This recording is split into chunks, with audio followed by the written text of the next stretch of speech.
Question number 17 ए दे रखा है, आई दे रखा है और क्वेश्चन को ध्यान से पढ़ना, ये भी दे रखा है। कोई एलएचएस आरएचएस लाने की कोशिश मत करना।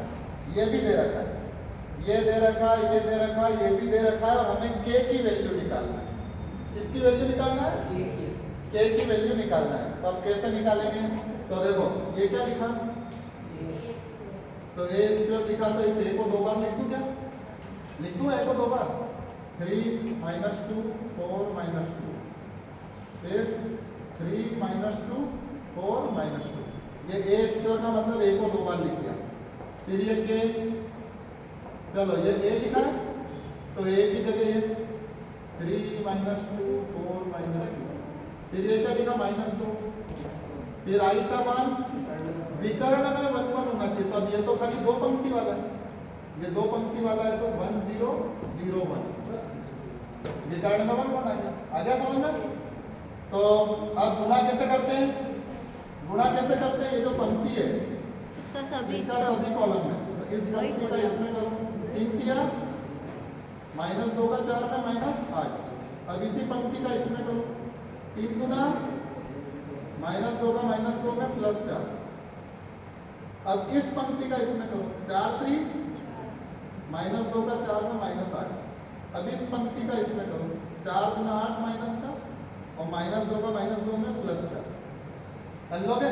इस पंक्ति का दोनों स्तंभ में, फिर इस पंक्ति का दोनों स्तंभ। अब के का अंदर इंटू करो 3k -2k 4k -2k, के का गुणा कर लिया सब में। 2 का करो अंदर 2 0 0 2। चलो ठीक। अब 9 में से 8 गया 1, 4 में से 6 गया -2, 12 में से 8 गया 4, 4 में से 8 गया -4। 3k -2 -2k -0 तो -2k जाएगा, डायरेक्ट कर दूं ना? और 4k -0 तो 4k जाएगा, -2k -2। अब बीच में बरोबर का चिन्ह लगा है तो समान अवयव होते हैं। यदि दो अवयव समान हैं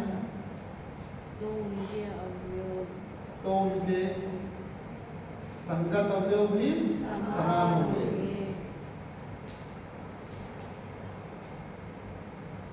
समान होंगे। अब बोलो ये 1 किसके बराबर? 3k -2 के, तो 3k -2 बराबर 1। अब -2 उधर गया तो +2, तो ये 3 हो गया, 3/3 कितना आ गया? 1। बस आंसर आ गया, आगे करने की जरूरत नहीं क्योंकि के का मान लाना था। किसका?